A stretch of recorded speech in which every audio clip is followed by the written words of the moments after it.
അസ്സലാമലൈക്കും. Hi friends, ഇന്ന് നമുക്ക് നല്ല സോഫ്റ്റ് ആയിട്ടുള്ള ഉണ്ണിയപ്പം എങ്ങനെ ഉണ്ടാക്കുക നോക്കാം.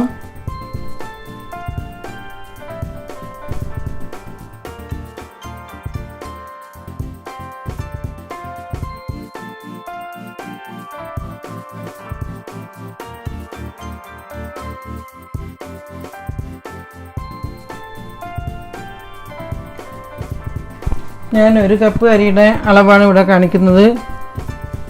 അതിനു വേണ്ടിയിട്ട് നമുക്ക് ആദ്യം ശർക്കര ഉരുക്കിയെടുക്കാം.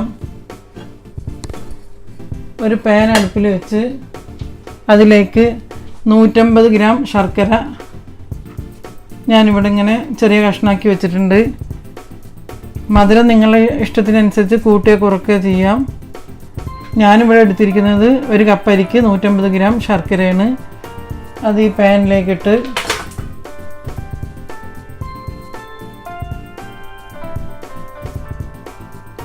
കാൽ കപ്പ് വെള്ളം ശർക്കരയിലേക്ക് ഒഴിച്ച് അതൊന്ന് ഉരുക്കിയെടുക്കാം.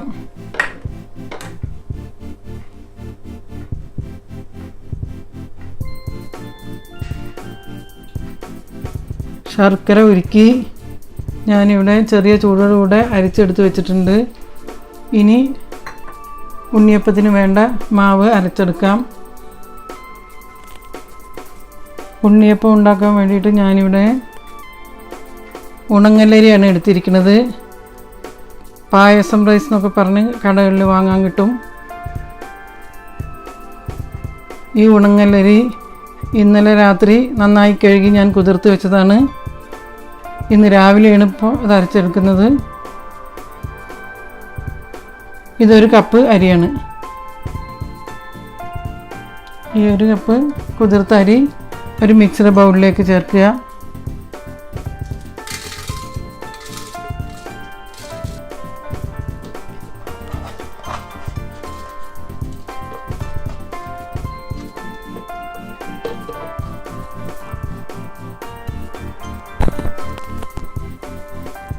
ഇനി ഇതിലേക്ക് 3 ഞാലിപ്പൂവൻ പഴം ചേർക്കണം.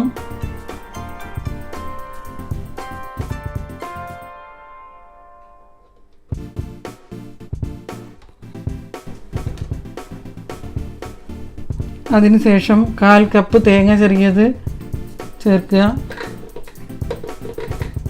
പിന്നെ നേരത്തെ മാറ്റി വെച്ച ശർക്കര നിങ്ങളുടെ ഇഷ്ടത്തിനനുസരിച്ച് ചേർക്കാം. മധുരം കൂട്ടുക കുറയ്ക്കുക എന്താണെങ്കിലും ചെയ്യാം. മാവ് കലക്കിയെടുക്കുമ്പോൾ കുറച്ച് മധുരം മുന്നിട്ട് നിൽക്കണം, എന്നാലേ ഫ്രൈ ചെയ്താൽ കറക്റ്റായിട്ടുള്ള മധുരം കിട്ടും.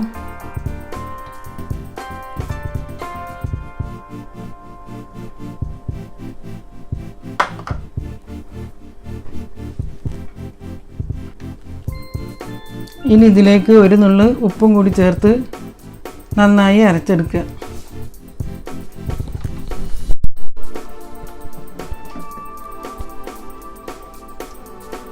ചെറിയൊരു ചൂടോടുകൂടിയാണ് ഞാൻ ശർക്കര ഇതിലേക്ക് ഒഴിച്ചിരിക്കുന്നത്.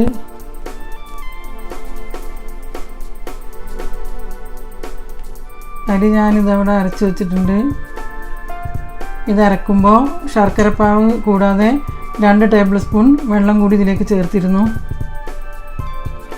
ഇനി ഇതിലേക്ക് തേങ്ങാക്കൊത്ത് വറുത്തിടണം.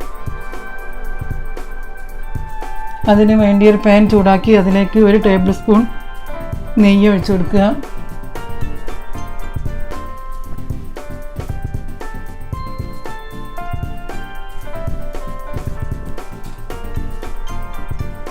നെയ്യ് ചൂടാവുമ്പോൾ അതിലേക്ക് 1/4 കപ്പ് തേങ്ങ കൊത്തിട്ട് കൊടുക്കുക.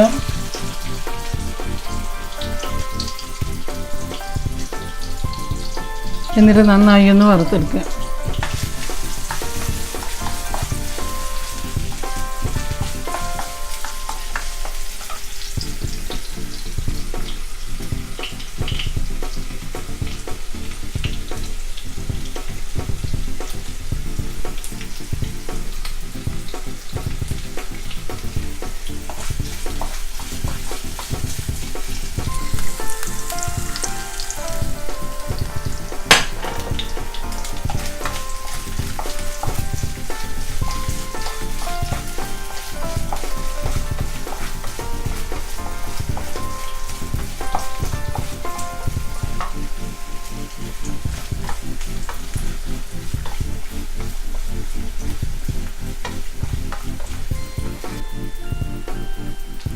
തേങ്ങ കൊത്ത് വറവായി വന്നിട്ടുണ്ട്.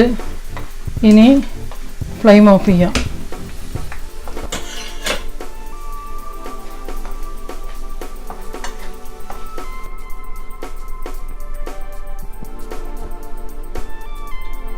വറുത്തെടുത്ത് തേങ്ങാക്കൊത്ത് ഒന്ന് ചൂടാറി വന്നിട്ടുണ്ട്. ഇനി ഇത് മാവിലേക്ക് ഒഴിക്കുക. ഇത് വറുത്ത നെയ്യിനോടൊപ്പം തന്നെ മാവിലേക്ക് ഒഴിക്കുക.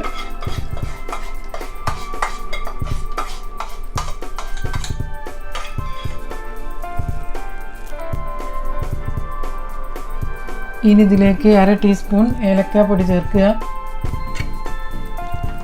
വേണമെങ്കിൽ ചുക്കുപൊടിയോ ജീരകപ്പൊടിയോ ഒക്കെ ചേർക്കാം. ഞാനിവിടെ ഏലക്കാപ്പൊടി മാത്രമേ ചേർക്കുന്നുള്ളൂ. പിന്നെ തേങ്ങയുടെ കൂടെ കുറച്ച് എള്ളും വേണമെങ്കിൽ വറുത്തിടാം. ഞാൻ ചേർക്കുന്നില്ല. ഇനി ഇത് നന്നായി മിക്സ് ചെയ്യുക.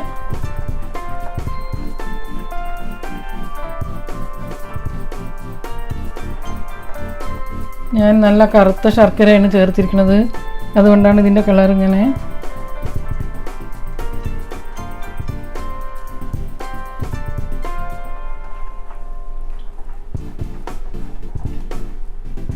നന്നായി മിക്സ് ചെയ്യണം.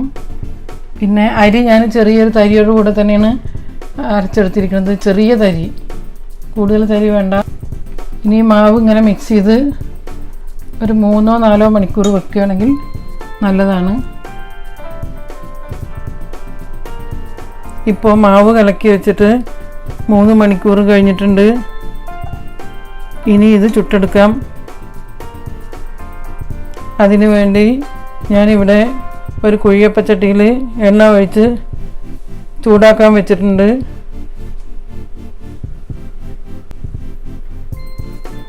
ഉണ്ണിയപ്പം പൊരിച്ചെടുക്കാൻ വെളിച്ചെണ്ണ തന്നെയാണ് ഏറ്റവും നല്ലത്. കൂടുതൽ സ്വാദ് വെളിച്ചെണ്ണയിൽ പൊരിക്കുമ്പോഴാണ്. സൺഫ്ലവർ ഓയിലിൽ വേണമെങ്കിലും പൊരിച്ചെടുക്കാം.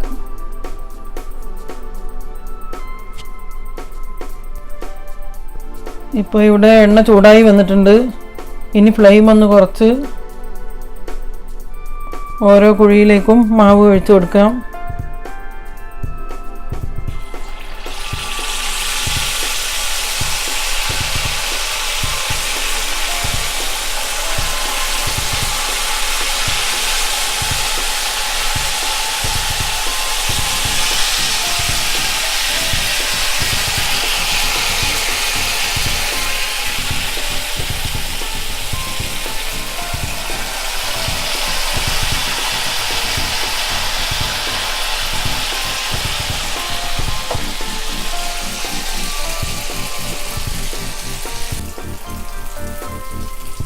ഇതിൻ്റെ ഒരു ഭാഗം കുക്കായി വന്നിട്ടുണ്ട്. ഇനി ഇതൊന്ന് മറിച്ചിട്ട് കൊടുക്കാം.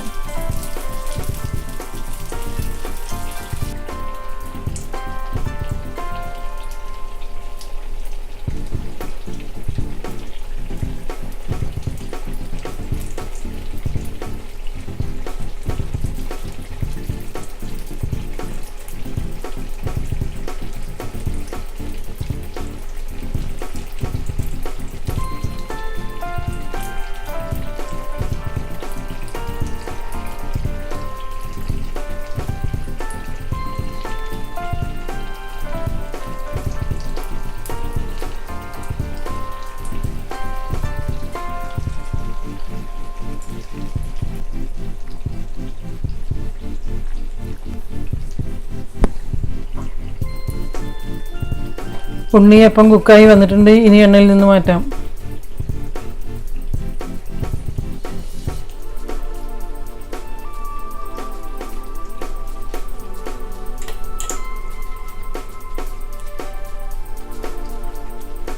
കഴിക്കാറായിട്ടില്ല കേട്ടോ. കഴിക്കാറായിട്ടില്ല.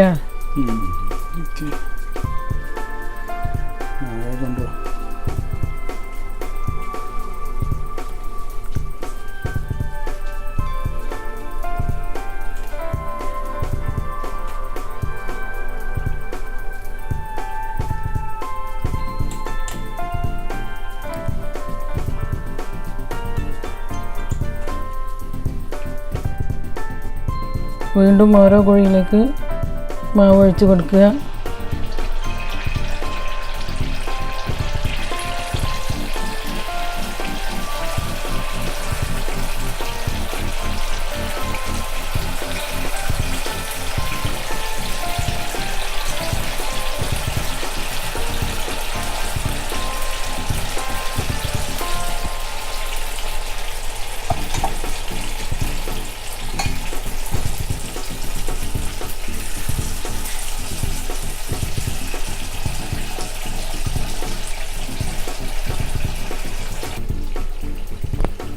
ഇനി ഉണ്ണിയപ്പം മറിച്ചിടാം.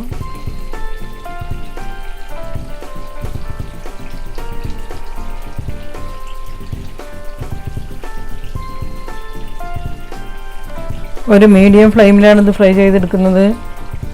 ഹൈ ഫ്ലെയിമിൽ വെക്കരുത്, അങ്ങനെ ആകുമ്പോൾ ഉള്ളു വേവില്ല.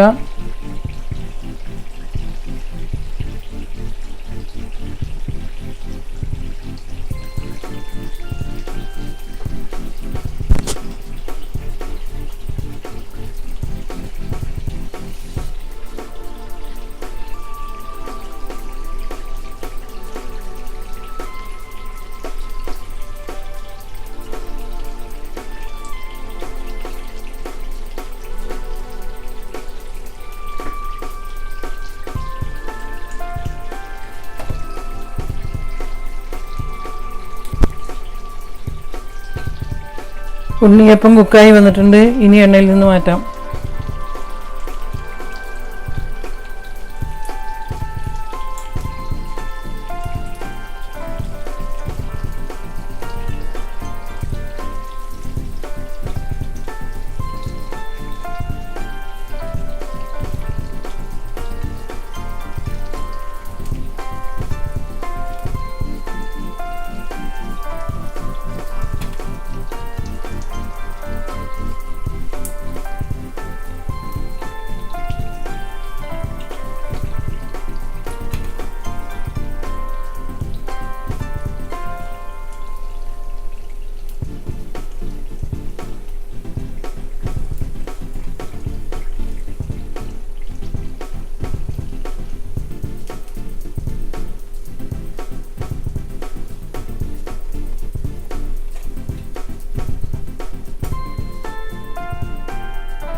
ഇപ്പോൾ എല്ലാ ഉണ്ണിയപ്പവും പൊരിച്ചെടുത്തിട്ടുണ്ട്.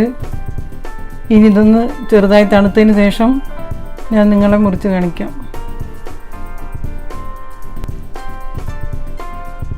ഉണ്ണിയപ്പം നല്ല സോഫ്റ്റായി വന്നിട്ടുണ്ട്. ഇനി ഇത് മുറിച്ച് കാണിക്കാം.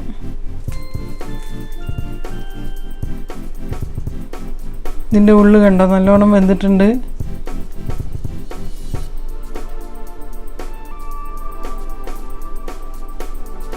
ഇനി ഞാനൊന്ന് കഴിച്ചു നോക്കട്ടെ.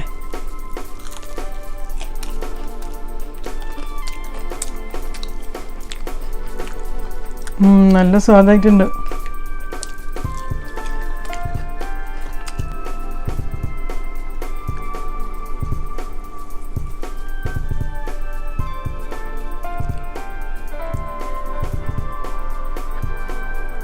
നന്നായി വന്നിട്ടുണ്ട്. ഇതിൻ്റെ ഉള്ളൊക്കെ നല്ലോണം വെന്ത് നല്ല ഉണ്ണിയപ്പമായിട്ടുണ്ട്.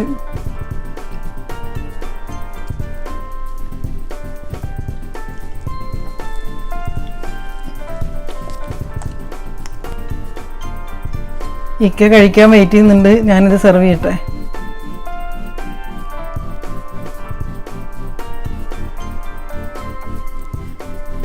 കണ്ടോ, കാണുമ്പോൾ നിങ്ങൾക്ക് കഴിക്കാൻ തോന്നുന്നുണ്ടോ?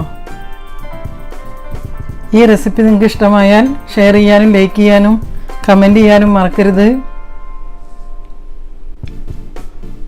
പിന്നെ പുതുതായി കാണുന്നവരുണ്ടെങ്കിൽ ഒന്ന് സബ്സ്ക്രൈബ് ചെയ്തോളൂ. സബ്സ്ക്രൈബ് ചെയ്തവർ അതിൻ്റെ അടുത്തുള്ള ബെല്ലൈക്കൺ കൂടി ഒന്ന് പ്രസ് ചെയ്തേക്കണം.